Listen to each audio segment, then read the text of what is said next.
Explained by the Billy Meier contacts. Mysteries, myths, legends, conspiracy theories, historical inaccuracies, and more. Compiled by David Chance, revised October 18, 2023. Easter Island, Moai. See also long skulls. See also Nazca lines. Contact Report 069. But maybe you can reveal the secret of Easter Island to me. In particular, it is about the colossal heads, which are still a mystery to Earth humans today. Nobody knows how they came into being and who created them. May you say something about them?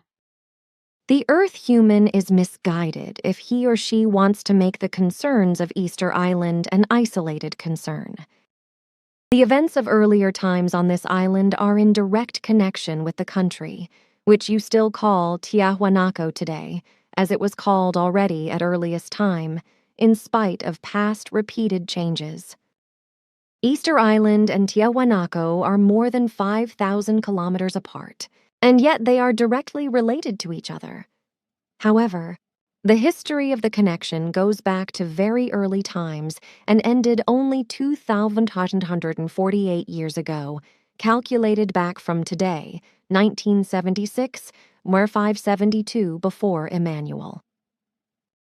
As I once explained to you, the last decisive settlement of the Earth by extraterrestrial intelligences took place about 13,500 Earth years ago. As you know, several of the immigrant horde became renegades, including a man in the rank of a half-Ishwish called Viracocha, who was already very old and extremely power-hungry. His name is still handed down on the Earth today, but with a small change, because for a long time now, he has only been called Viracocha and also as Jeshwish, although he was only in half the rank of such a person. Under his patronage and his cruel leadership, the highlands of Tiahuanaco at an altitude of about 4,000 meters were conquered, as was the Delta Island, which you call Easter Island. After this conquest, Viracocha settled with a special bodyguard of cherubim on the small island Mot, which is situated in front of Easter Island and which you call Motunui, or similar to my knowledge today. At that time, it was called Mot because the cherubim were animal-human life forms. In this case, they were all bird-like. Mot means bird in our original language, so the island was called the Mot Island, or also the Island of the Bird People, as it is still called today. So Viracocha or Viracocha resided there. He and his followers, escaped Lyrans like many others, who came to the Earth, were of gigantic physique, by earthly measure about 11 meters tall. They were the ones who taught the dwarfish, normal-growing inhabitants of Tiahuanaco and Easter Island, who were procreations between Earthlings and previously immigrated intelligences from the vastness of the universe, in many things, providing them with their own highly developed technology and teaching them how to operate the devices and machines. Thus, they also taught the natives of Tiahuanaco and Easter Island the work of stonemasonry, and they let themselves be celebrated as gods. With the help of the giants and their machines and other equipment, the natives worked many meters large head formations out of the lava stone, placed these, also with the help of machines, randomly around the island. Similar events took place in the areas you call Pisco, Nazca, and Sacsayhuaman because the same giants had settled there.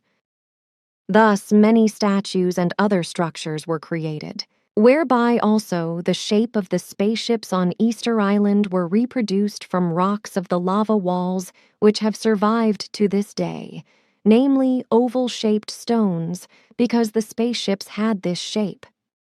After several centuries, the exact time is also veiled to us. The giants were attacked by a sudden epidemic that was unknown to them and cost the lives of many of them. Finding no cure for the epidemic, they fled Earth in their spaceships, set off into space, and have since disappeared. Despite the most eager investigations of our scientists, no trace of them has been found to this day.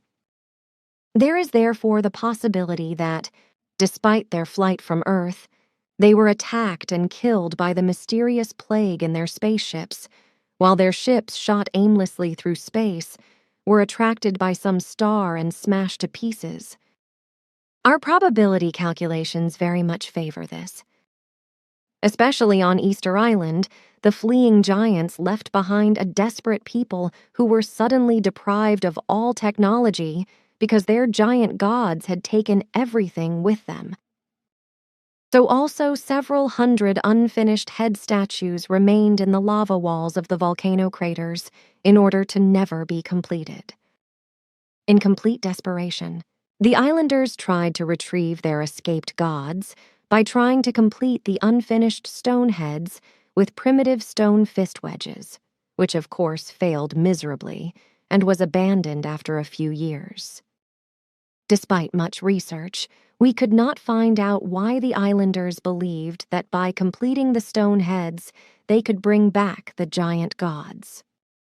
This is an unsolvable riddle for us. Since the completion of the stone heads failed miserably, the call became loud after some years that the putting on of bright red hats would calm the escaped giants and bring them back. But how and why this call came about is also a mystery to us. In any case, some crane-like machines and other primitive aids were used to build scaffolds and platforms on the many gigantic heads that already existed, after which large hats were poured onto the heads from a mixture of red earth, sand, and small stones. Some dozens of such hats, whose original form is also a mystery to us, were made in a small volcanic crater, which after their completion were rolled to the heads and lifted up by the crane-like machines. According to our probability calculations, these hats must have been imitations of helmet-like structures of the giants, which we will probably not be able to prove. In general, many concerns about these giants and their activities on Earth at that time are mysterious to us, and we cannot find a solution for it. We only know that the giants left their last sign of life somewhere in a distant solar system of the constellation known to you as Andromeda, where exactly we do not know because there, somewhere on an inhabited world, they brought the knowledge of the existence of the Earth, after which from there, thousands of years later, a larger expedition started and reached the Earth. They were members of a human race of an average size of 106 who brought a message from the giants of Tiahuanaco and lived there for 20 years and 7 months. This was, calculated back from today, very exactly 2,568 years ago. We could clearly see that. During the nearly 21 years of stay of the Andromedans, unknown to us, they established a quite high culture, built electrical energy centers, whose wiring they laid under the ground, protected by half-pipe channels created by them, over which your scientists still today break their heads, because they are not able to fathom their precision manufacture and do not grasp the purpose. Like the giants, the Andromedans, who were unable to adapt properly to the Earth's climate and atmosphere, were struck by the same mysterious plague after about 20 years, causing them to flee in panic. They, too, have since disappeared, and probably all have perished. This, dear friend, is in broad outline the story around Easter Island, Tiahuanaco, and some other regions. Unfortunately, I do not know more about it. The stone formations clearly show very sharp, narrow-lipped and pinched mouth parts, unusually low forehead shapes, as well as extremely deep eyes. Okay, but these giants, were they only in the places you mentioned? Or were they, or others, in other places on the Earth? This race stayed exclusively in the areas I mentioned. Contact Report 230. On Friday, 10th of December 1976, Sim Yase explained to me all sorts of things about the Easter Island and its inhabitants, as well as about the stone-head colossuses. Thereby, she also spoke about machines that originated from extraterrestrials. With them, the colossal heads were made, transported, and erected. Unfortunately, she did not describe these machines in more detail, but it would be important for us to know what kind of machines they were. She also spoke of cranes and other devices that the extraterrestrials made available to the islanders. Somehow, I find that it was irresponsible of the extraterrestrials to put their technology into the hands of such underdeveloped human beings of Earth. This open engagement with Earth humans who were still so primitive is also incomprehensible to us, so we can only surmise the assumption that the far-traveled people must have been refugees who settled with the islanders in order to have a place of refuge with them that was not anticipated there by persecutors. This assumption is also based on the fact that the foreigners did not make their actual high technology available to the islanders, as you call them, because the machines Sim Yase reported on were primitive constructions made of palm wood. At that time, the Easter Island was densely forested with palm trees, which were cut down in masses until extinction. The palm wood was used for the construction of primitive machines, which Sim Yase told you about. Hence, the heads sculptured, that is to say, chiseled out of lava rock, were for transportation hoisted onto machines made of palm wood and transported with them. When the head colossi created by stonemasons were finished, round tree trunks were shoved under the figures, which were made with lianas, etc., to a trunk-dragging sledge. However, these triangularly manufactured trunk-dragging sledges did not rest on the ground, but on further palm wood trunks, which were likewise triangular and arranged in a long row up to the destination. In this way, the head colossi could be transported over long distances as if on rails, and so that the head figures, weighing many tons, could glide properly on the debarked palm wood trunks. They were both smeared with greasy things and continuously wetted with water. The power of movement of the trunk-dragging sledges was a large number of human beings, who pushed these dragging sledges with wooden poles jerkily, while others pulled the whole thing forward on long ropes made of lianas, etc., in order to then place the heavy structures on prefabricated platforms. Ramps were built from lava stone, on which the head giants were shoved, after which the trunk-dragging carriage with the stone colossus resting on it was lifted centimeter by human power and continuously supported underneath again with lava stones. In addition, from behind first small and then ever larger palm wood poles were shoved under the dragging sledge, and thereby everything was prevented from falling back.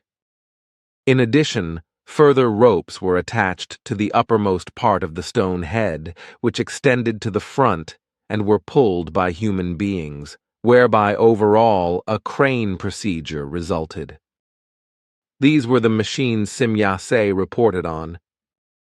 And regarding Easter Island, we misunderstood everything, because we were assuming that the aliens had made their own machines available to the islanders.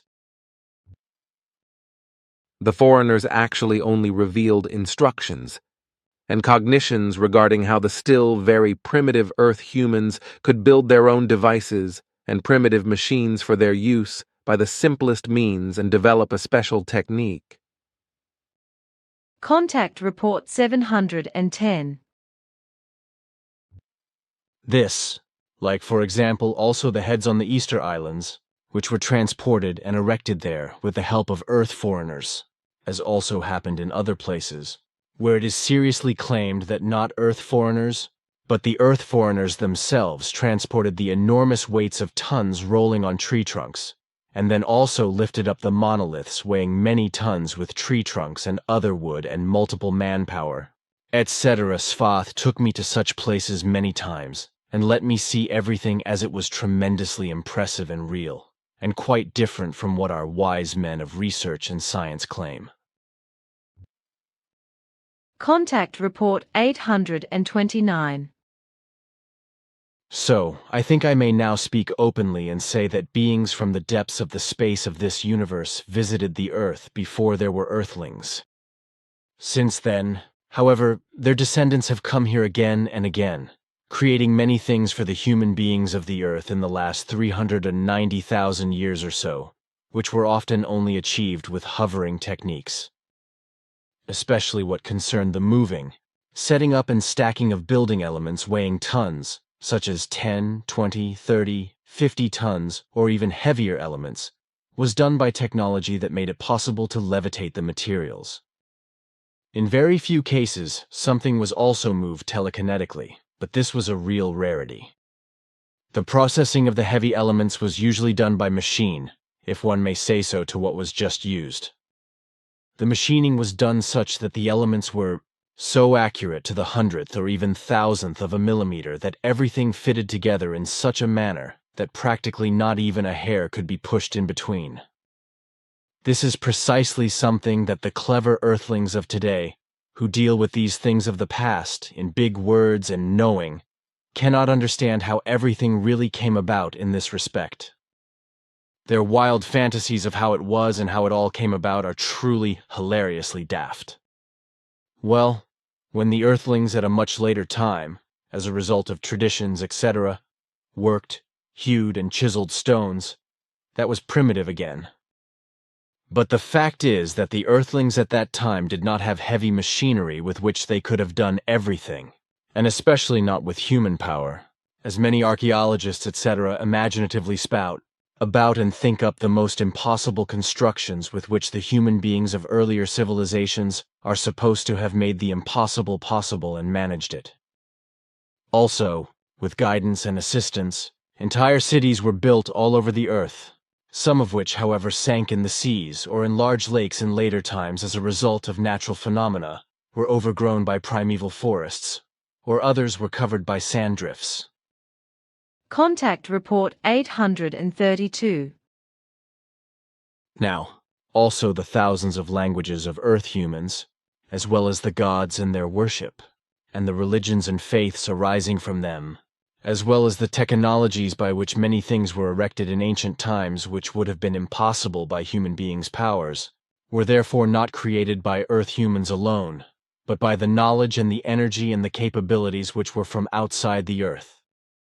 But you should mention that we Playaran and our very distant ancestors, who first came to Earth already 25 million years ago, were in no manner involved in these developments, just as we also never had anything to do with the foreigners, so they still today and never in the future will be able to contact us or fathom our presence. Contact Report 836. Therefore he or she, the Earthling, the human being, also does not know that actually the all-embracing being depends on swinging waves, as also on sounds resulting from them. The sun, as the authoritative celestial body of the system, orders the distance of planets away from it in its system area by means of swinging waves and sounds. Something that is obviously not yet known to the great science of astronomy, because at least I have never heard of it. But it is the case, as I learned from Svath and was able to sense and hear through his apparatus, that every system satellite actually orbits around the sun with a very specific swinging wave, that is to say, vibration. This swinging wave also corresponds to a very specific wavelength as well as an impulse, which in turn produces a special sound. I could perceive, that is to say, feel and hear all this through Svath's equipment. And such swinging waves and sounds were also known and useful to the faraway travelers, who also used them in early times on Earth and produced monumental works with them. They were even able to move the heaviest things through the air with it, which I mentioned years ago when I mentioned something about the building of pyramids in Egypt. At that time, I simply used the term telekinesis to explain it, because it is possible through the powers of thought, which it actually was. But in this respect it was used to handle everything in the manner that certain swinging waves were used in connection with sounds. So basically, I said at that time what is really true. But I did not explain that it was not a matter of mental teleportation in the actual sense, in order to transport the heavy cuboid blocks for the building of the pyramids, but precisely through a teleportation that was based on swinging waves and sounds, in other words, in a natural manner.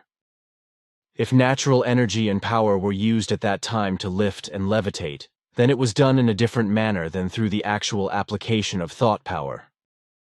And this was actually used at that time and even earlier for transport by those who had traveled far and wide, also for the precise production of the huge cuboid blocks, which today could not be moved even with huge machines and could not be produced so skillfully with all modern tools.